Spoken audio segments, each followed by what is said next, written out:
Para sedherek orang para sedulur, sampai kudu ngerti. Kejadian Indonesia tahun sekarang itu sama dengan kejadian Palestina tahun 45. Sampai ngerti?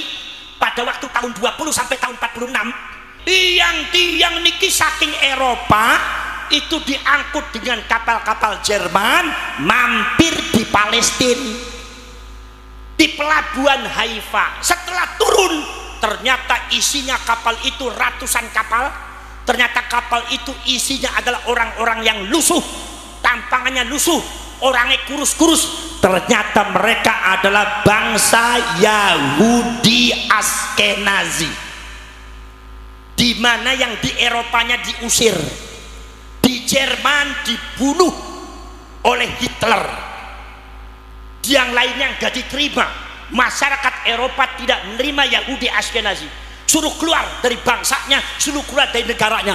Maka akhirnya semua Yahudi Askenazi itu banyak yang keluar mampir di Palestina tahun 1945, dari mulai tahun 1920. Tambah kata. Pada waktu pertama kali datang, ribuan orang datang menggelar spanduk. Spanduknya langsung dibentangkan. Apa spanduknya isinya? Isinya adalah, wahai orang Palestina, kami di Eropa diusir, kami di Jerman dibantai, maka wahai masyarakat Palestina, jangan pupuskan harapan kami untuk menerima kami. Nyuwun sewu, masyarakat Palestina ku persis kaya wong Jawa. Jawa nek Arab niku Palestina. Anggah ungguhe mboten sekecuane penggaline niku sae. Akhirnya mereka diterima. Begitu sudah diterima, tambah banyak. Akhirnya ratusan ribu orang berdiam di Palestina. Masyarakat Eropa sudah mengingatkan, wahai masyarakat Palestina, kami mengusir mereka bukan tanpa alasan, kami mengusir mereka bukan sembarangan, tapi kami mengusir mereka dengan alasan yang kuat. Apa alasannya? Karena mereka itu adalah kumpulan dari orang-orang yang tidak benar, kumpulan daripada pembegal dan perampok negara. Di sana di negara kami berusaha untuk mendominasi, melecehkan suku-suku yang lain, meninggikan sukunya sendiri, menginjak daripada tokoh-tokoh kami, bahkan membelokkan sejarah-sejarah yang ada di Eropa, termasuk juga memalsukan situs-situs yang ada di Eropa, bahkan akhirnya menginjak-injak dan menanamkan doktrin-doktrin yang tidak benar di kalangan masyarakat Eropa. Wahai masyarakat Palestina, kata orang Eropa, Anda menerima tamu yang salah. Saya peringatkan kepada Anda, harus hati-hati. Akhirnya para sedulur, pada waktu itu orang Palestina tidak mau mendengarkan orang Eropa nasihatnya. Akhirnya orang Yahudi Askenazi ditampi di Palestina. Satu persatu saudara-saudara sekalian mulai kumpul. Akhirnya tiba-tiba mereka mengadakan perayaan, kemudian mulai mendoktrin masyarakat supaya masyarakat menghormati mereka, kemudian mendoktrin masyarakat untuk melecehkan orang-orang Arab Palestina, seolah-olah bangsa Arab itu tidak ada artinya, seolah-olah bangsa Arab itu adalah sama dengan anjing, seolah-olah bangsa Arab di bawah mereka. Akhirnya pada tingkatan selanjutnya, bukan sekedar sejarah yang dibelokkan, sejarah yang diklaim, tetapi pemalsuan makam, membuat makam palsu tahun 45-46, satu sejarah Palestina yang tidak mungkin bisa dihapus. Persis kaya ning Jawa, kaya ning Indonesia. Pemalsuan makamnya, pembelokan sejarahnya, framing bahwa mereka itu adalah seorang keluarga yang suci, tidak boleh disentuh dengan kesalahan. Saudara-saudara sekalian, akhirnya tiba-tiba mereka mengklaim daerah, bahwasanya daerah ini adalah daerahnya mbah kami, buktinya ada kuburannya. Daerah ini adalah daerah kami, buktinya ada kuburannya. Yang menciptakan daerah ini adalah daerah mbah kami, ini kuburannya ada. Ini bukan milik orang Arab Palestina, tapi milik keluarga kami. Akhirnya saudara-saudara sekalian, tambah lambat laun mereka menyergap masyarakat Palestina, mereka menguasai satu persatu tanahnya, persis koyo ning Indonesia. Sekarang sudah mulai di framing haul Demak, di mana yang dihauli adalah Habib. Haul Agung Solo, Ki Ageng Solo niku boten dihormati, boten dihauli, sing dihauli Habib. Haul Agung Kudus niku Sunan Kudus niku boten disebut haul agung, ni isian niku haul Habib. Wonten madi haul Agung Malang, sudah mulai diklaim satu persatu milik mereka, sehingga ada seorang Habib yang mengatakan bahwa Jawa adalah bintu Tarim, Jawa adalah anaknya Tarim. Bahkan ada satu isu yang beredar, itu nggak tahu benar atau tidak, tetapi kita harus hati-hati sebagai rakyat Indonesia. Apa? Mereka bergabung dengan HTI ingin menguasai Indonesia atas nama Khilafah Islamiyah, tetapi sebetulnya para habaib dan para ba'alwi yang mereka tuju bukan Khilafah Islamiyah tapi negara Indonesia Tarim, yaitu negara Tarim Indonesia. Sampean siap berjuang untuk bangsa? Siap napa mboten? Tanah direbut ning kono rela napa mboten?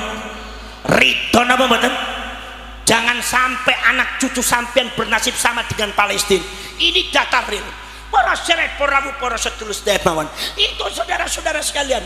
Maka dari itu para syarif, para sedulur sedaya mawon, akhirnya kemudian dalam rangka melumpuhkan masyarakat Palestina, melumpuhkan ekonomi politik dan pos-pos strategis yang ada di Palestina, maka orang Zionis, orang Yahudi Askenazi mencari seseorang yang agamanya Islam, yang pinter moco kitab, sing pinter Al-Quran, apal Quran, agamanya Islam tapi genetika bangsa Yahudi Askenazi. Carinya di mana? Nyarinya ya di Yaman, Hadramaut, sebab Hadramaut itu tempatnya orang Yahudi. Makanya zamannya Rasulullah, Hadramaut itu masih belum termasuk Yaman. Zamannya Rasulullah, Hadramaut dan Tarim, daerahnya Habib, itu masih belum termasuk Yaman. Hadramaut dengan Tarim dimasukkan ke Yaman itu abad ke-19. Jadi kalau Kanjeng Nabi donga muga-muga Gusti Allah barokah Yaman, artinya bukan Hadramaut, karena zamannya Rasulullah Hadramaut dan Tarim bukan Yaman. Jadi Ki Habib aja kok dalil kaya kowe, ora bener ya. Paham? Dihapusi terus ya. Mungkin apa mboten? Para syarif, para sedulur sedaya bangun niku akhirnya diambillah orang yang namanya Syekh Fadil Abdullah. Syekh Fadil Abdullah itu orang Yaman, genetika Yahudi, apal Quran, wonge pinter, alim, hatinya pinter, didatangkan oleh orang Zionis, agama Islam tapi fanatisme Zionisnya, fanatisme daripada Yahudinya lebih hebat daripada agamanya. Begitu didatangkan di Palestina, sedikit-sedikit itu namanya Syekh Fadil Abdullah mempengaruhi masyarakat, ngajar di masjid-masjid, ngajar tafsir, ngajar hadis, ngajar kitab-kitab. Begitu akhirnya muridnya tambah banyak sampai ribuan orang. Itu Syekh Fadil sampai disebut oleh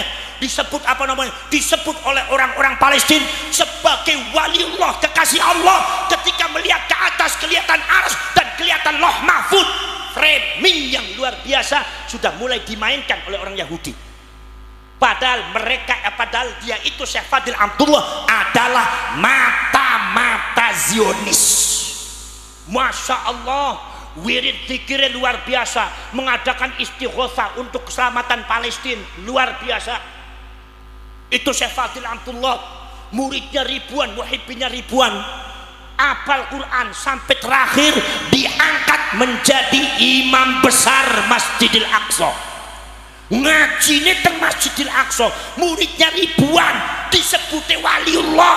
Orang Palestina nggak sadar kalau dia itu adalah mata-mata Zionis, mata-mata Yahudi Askenazi. Dan setelah generasi dan anak cucunya terjadi tragis seperti ini, orang yang paling bertanggung jawab dan orang yang paling berjasa di dalam menyengsarakan orang Palestina adalah Syekh Fadil Abdullah. Ini paling bahaya. Saudara-saudara sekalian, Syekh Fadil Abdullah menjadi mata-mata Yahudi Askenazi di Palestina lebih daripada 42 tahun tidak ketahuan, dari tahun 46 sampai tahun 84. Begitu ada intrik dicurigai, di antaranya adalah para intelijen Mesir mencurigai. Begitu mencurigai, Syekh Fadil Amtullah langsung tutup semuanya, menutup diri. Dia langsung mengadakan pendekatan di kalangan militer, di kalangan kepolisian, sampai diangkat menjadi penasehat khusus militer dan kepolisian yang ada di Palestina dan ada di Mesir. Ini cerita mereka.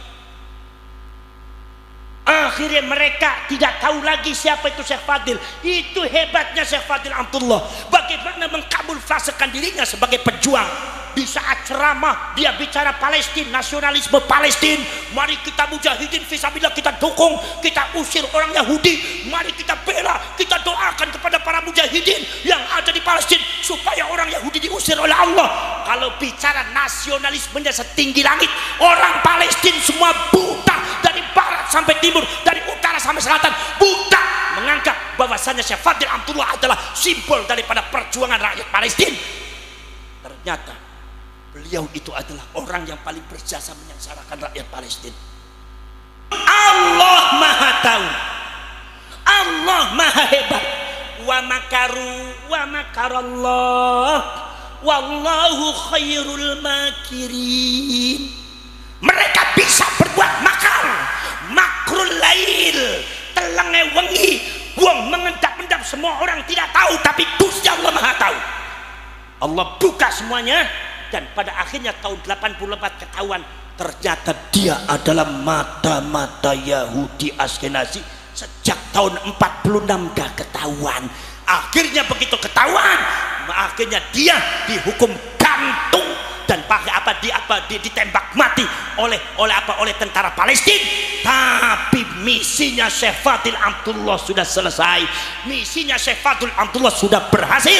Dengan jasanya Syekh Fadil Amtullah, maka orang Yahudi Zionis mampu menguasai ekonomi Palestina, mampu menguasai politik Palestina, mampu menguasai militer dan kepolisian Palestina, mampu menguasai sosial Palestina.